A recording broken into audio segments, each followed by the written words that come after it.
Um assunto extremamente importante que a gente precisa conversar o ano inteiro, mas ficou o agosto branco aí para a gente esmiuçar. Então, doutor, seja muito bem-vindo para a gente falar sobre esse assunto. Então, doutor Elias, para a gente falar então sobre o agosto branco, que é a conscientização aí da prevenção do câncer de pulmão. Boa tarde, doutor.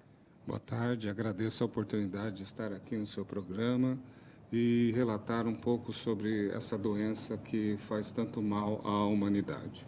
E como nós estávamos vendo ali no VT, o grande vilão é o cigarro, doutor? Sim, o grande vilão para o câncer de pulmão ainda nessa atualidade é o tabagismo. Hoje, os jovens, eles estão muito indo nessa. A gente já viu há alguns anos atrás, né, que era moda fumar. Sim. Depois isso foi caindo, né, a juventude foi deixando de fumar, principalmente entre os jovens. Pelo menos eu acho que na minha geração diminuiu bastante. Só que agora os jovens estão fumando muito aquele cigarro eletrônico, doutor. Faz mal tanto quanto o outro cigarro tradicional? Sim, estudos estão sendo colocados cada vez mais. Houve uma dificuldade nesses estudos, a ciência demonstrar para nós o quão mal isso faz também, são os cigarros eletrônicos, tanto vape quanto pod. E está saindo agora vários estudos demonstrando que a inalação de fumaça pelos cigarros eletrônicos são muito maiores em relação ao cigarro normal de papel.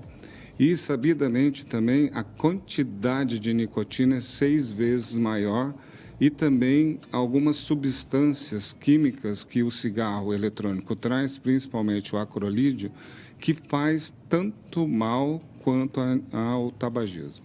Existem outros fatores para a gente desenvolver o câncer de pulmão além do tabagismo?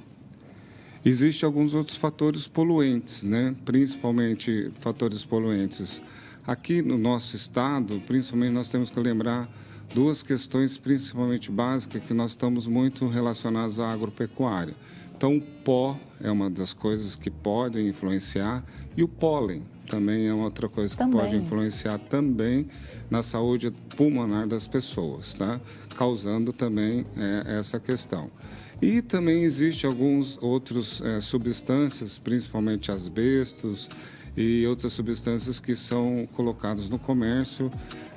O amianto também é uma outra coisa que também é caracterizado e também é uma substância que se encontra no nosso meio, que é um fator muito predisponente para a formação do câncer de pulmão.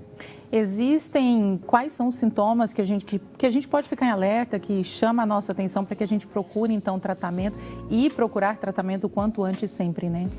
Isso é muito importante falar, Kátia, porque a grande maioria das pessoas portadoras de câncer de pulmão chegam até um consultório médico numa fase tardia da doença, né? Hoje, todos os cânceres eles são classificados em 4 estágios. E a grande maioria das pessoas com câncer de pulmão chega já no estágio avançado de doença, que é o estágio 3 e o estágio 4. Então, isso é muito ruim. Sabendo que o que seria muito bom, a pessoa que fuma, ir sempre fazer uma consulta com o médico. Isso é fundamental, pelo menos sempre. 2 vezes ao ano, no sentido de prevenção, né? Esse seria um fator preponderante no sentido de que poderíamos ajudar melhor esse paciente, porque nós poderíamos, se houver alguma alteração, pegaríamos o estágio 1 e o estágio 2, que o desenrolar da doença é muito melhor no sentido do tratamento, da eficácia do tratamento e o resultado melhor. Com o diagnóstico precoce, é possível, então, ter cura? Quais são as chances? Sim, há uma possibilidade muito grande. Eu acho que cura é uma palavra muito séria para se falar com as pessoas que têm câncer, né? Mas as pessoas que chegam nos estágios iniciais, a gente consegue ter um controle ideal para essa doença, né? Então, uma pessoa que tem câncer, ela vai ter que sempre estar sendo vista, sempre estar monitorando essa doença, porque ela pode voltar. O Lucas mandou mensagem para a gente aqui, está falando que o pai dele morreu muito cedo por conta do cigarro também. E foi muito rápido, porque teve câncer de faringite. Sim, e eu falo uma coisa para o Lucas. Lucas, você é uma pessoa que muito provavelmente deva comparecer a um consultório médico. Existe, então, de uma maneira predisposição? preventiva. Hoje, não é uma característica assim, a hereditariedade é um fator, tá certo? Não é uma coisa preponderante, mas ele está mais susceptível a ter essa doença. Então, é importante, procure um oncologista clínico, vá fazer a sua consulta. Esse médico vai te acolher, vai te pedir alguns exames que são extremamente importantes para saber se existe a possibilidade de doença e se existir, e se aparecer essa doença, vai ser no estágio muito menos avançado que foi seu pai e a história vai ser totalmente diferente. Com certeza. Doutor, se a gente conviver com o fumante também pode causar câncer só em quem respira ali a fumaça de quem está fumando?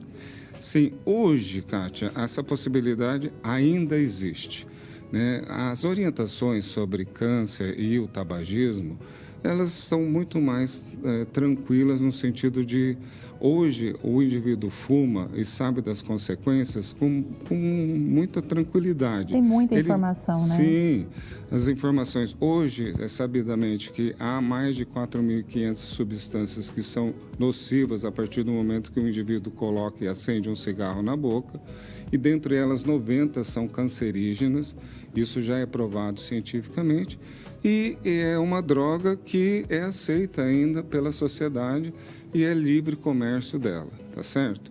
Então, você estava falando do fumante passivo, que seria assim, né, modo de dizer falado.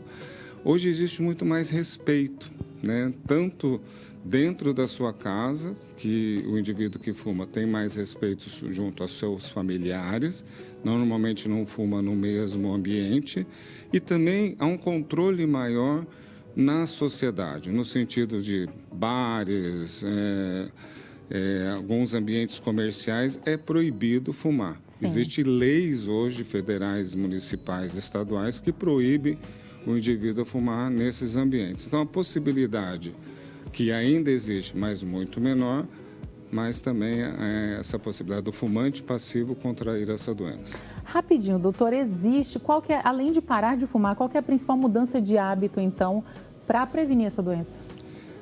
Mudanças como fazer uma atividade física, se alimentar bem, né? Procurar um pouco mais de saúde e ter uma vida mais saudável, a possibilidade de desenvolver câncer. E uma coisa que nós comentamos outro dia a respeito de alegria, né? Ser um pouco mais feliz, né? Então, isso é o rancor, né? Isso traz um pouco mais de doença para nós. Então, a felicidade é um fator preponderante também para desenvolver saúde. Então tá aí, felicidade, cuidar da saúde, fazer os exames de rotina, principalmente, doutor, deixar o cigarro de lado, né? Já foi, Sim. já era, a gente tem informação, a gente não precisa mais se expor tanto assim e facilitar, né, que a doença venha para nós. Isso é fundamental. Isso aí, doutor. Muito obrigada.